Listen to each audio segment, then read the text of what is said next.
Émerveillez-vous, vous êtes à Tanger.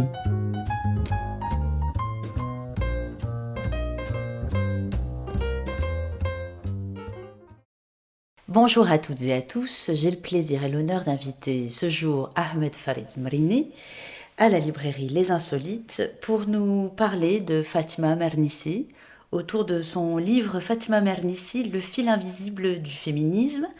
Ahmed Farid Mrini, bonjour, vous êtes docteur en médecine, psychiatre et psychanalyste à Rabat. Vous avez fondé l'association des amis du Centre Fatima Mernissi pour l'animation culturelle, dont vous êtes le président, avec Farida Ben Yazid. Vous êtes membre fondateur de la chaire Fatima Mernissi et membre fondateur et président de la Société psychanalytique marocaine. Vous avez co-dirigé L'étranger et ses liens en 2017, Trauma et créativité en 2021. Bonjour Ahmed. Bonjour. Racontez-moi un petit peu comment vous avez rencontré Fatima Mernissi, dans quelles circonstances et qu'est-ce qui vous a fasciné chez elle, chez cette grande figure. Oui, j'ai rencontré Fatima Mernissi, c'était en 2005-2006, pour l'inviter dans un congrès à Fès sur les trois monothéismes. Et je l'avais invité dans le sens où Fatima Mernissi s'intéressait beaucoup à la question du dialogue. Et comme vous le savez, la question du dialogue concernant les trois monothéismes est une question qui est difficile. Et nous avions voulu l'aborder avec l'Université de Fès et l'Association internationale lacanienne sur le versant de la psychanalyse. En tentant un peu de comprendre le dialogue qui s'est effectué, même si ce n'était pas au même moment, entre saint Thomas d'Aquin, Ibn Rushd, Averroès et Maïmonide. Et bien sûr, saint Thomas d'Aquin, c'est un siècle après Ibn Rushd, donc il ne s'agit pas d'une rencontre, mais il s'agit d'un débat qui a eu lieu.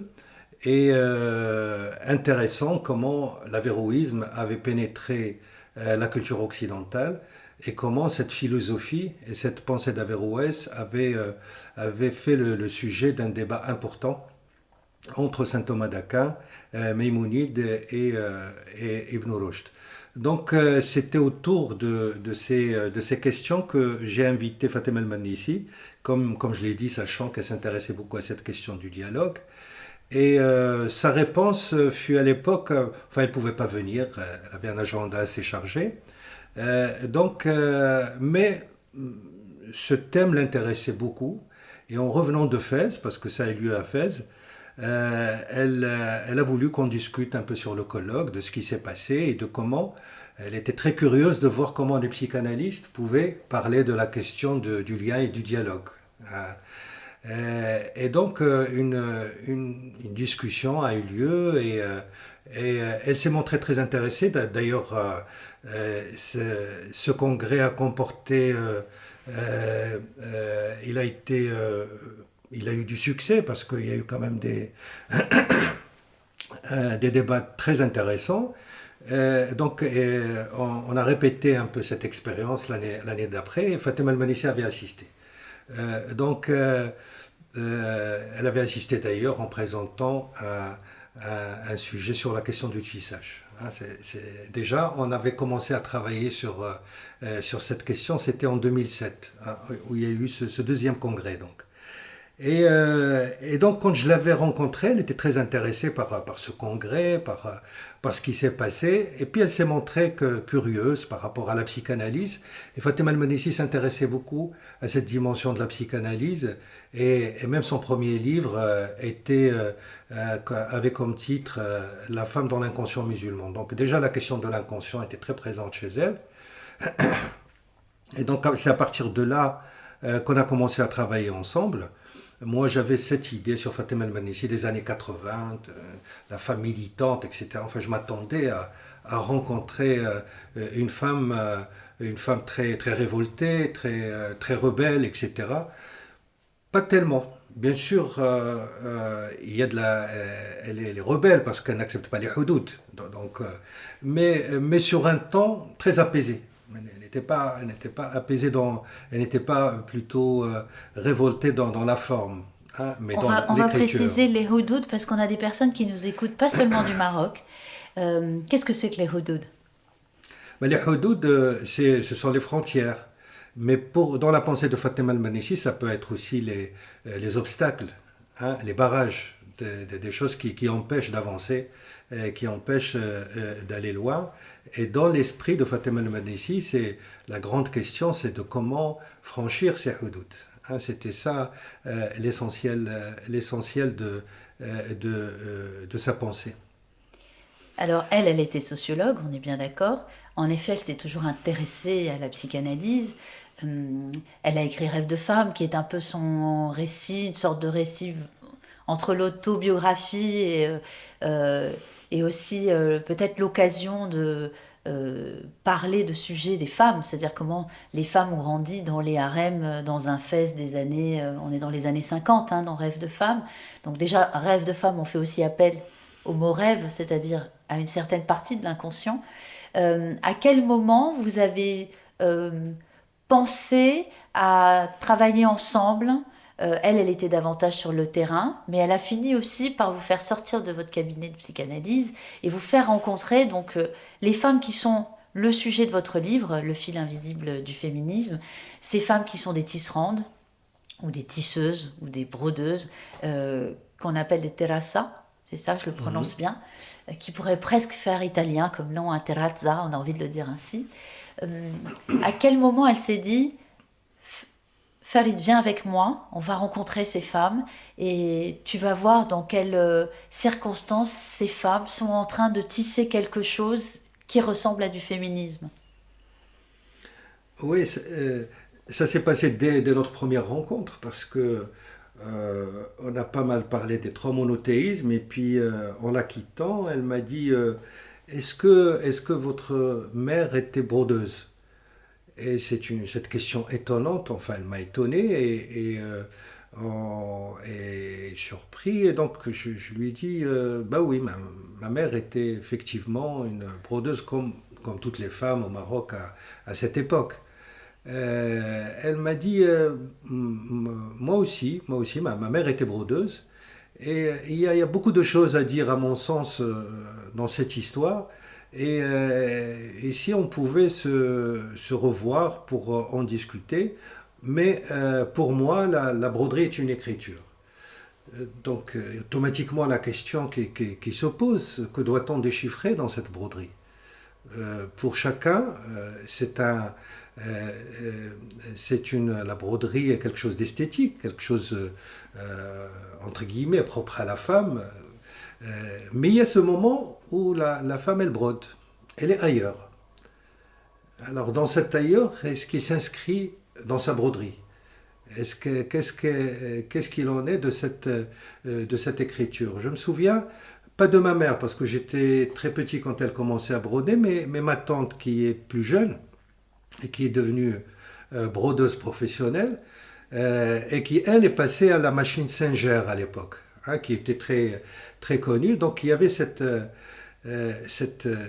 douceur comme ça du bruit enfin pour moi c'était pas du bruit, c'était quelque chose qui plutôt qui était apaisant et donc cette question de la femme ailleurs, hein, qui brode, m'a amené à réfléchir sur cette dimension de l'écriture, qu'est-ce qui s'écrit sur la broderie et quelle en est la transmission justement d'une mère à son fils, hein, par rapport à cela.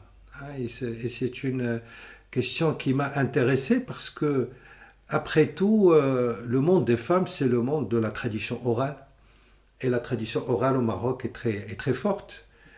Tout le patrimoine est un patrimoine oral qui se passe du côté de l'oralité.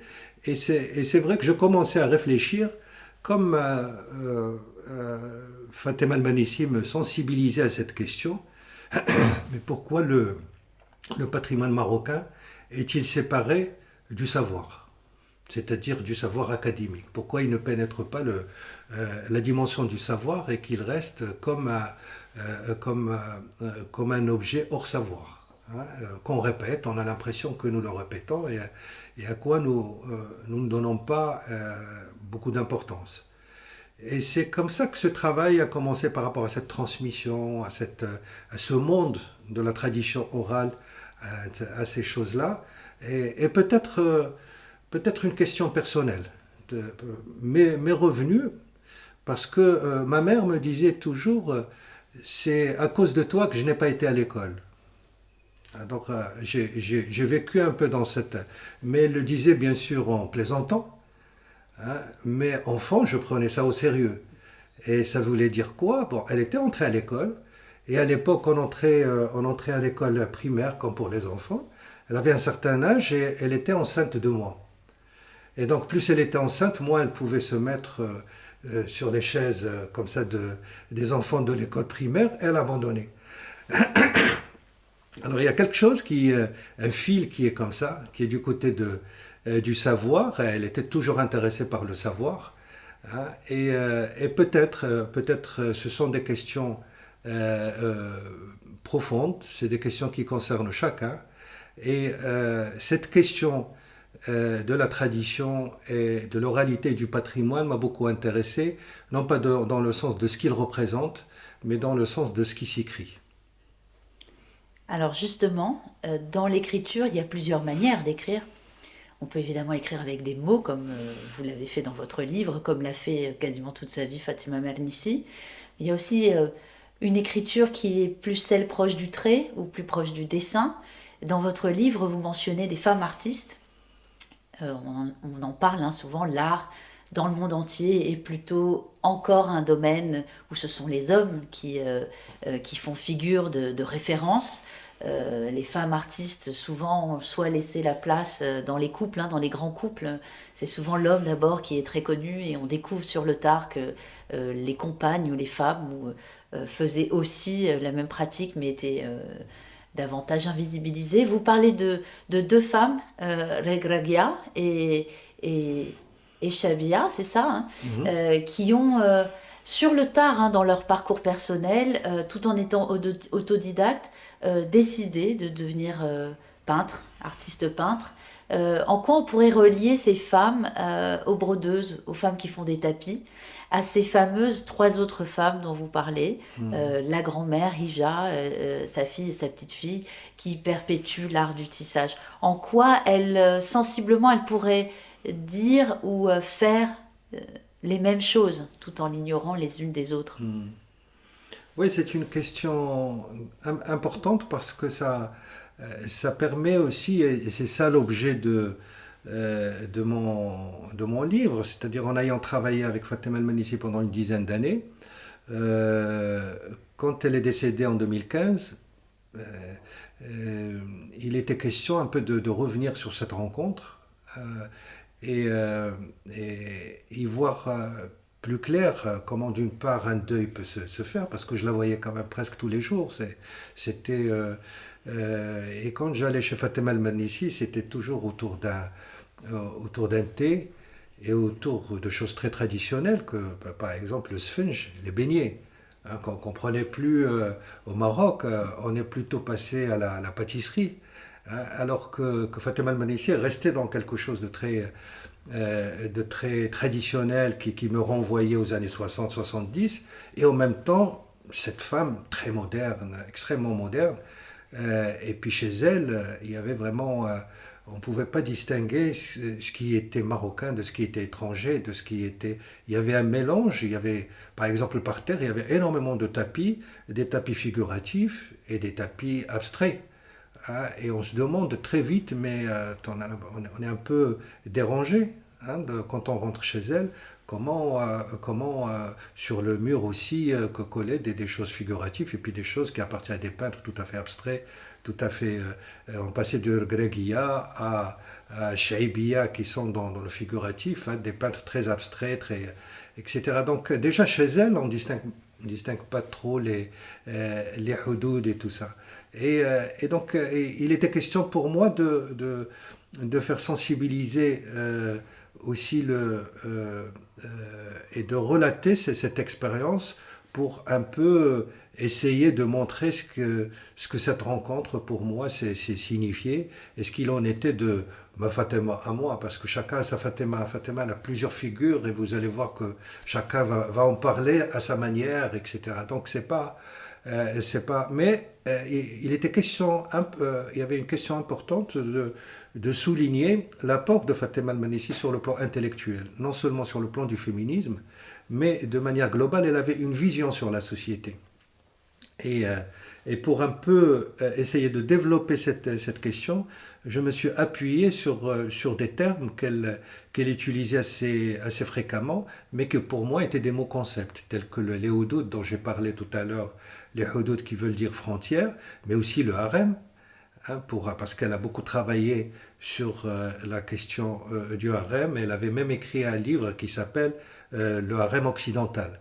Tellement Shahrazad était étrangère en Europe par rapport à la Shahrazad orientale. Il ne s'agit pas du tout de la même Shahrazad. Il y a la question du harem, il y a la question, comme je l'ai dit tout à l'heure, du hiwar, c'est-à-dire du dialogue, hein, et la question de l'étranger, et qui était une question importante aussi pour elle.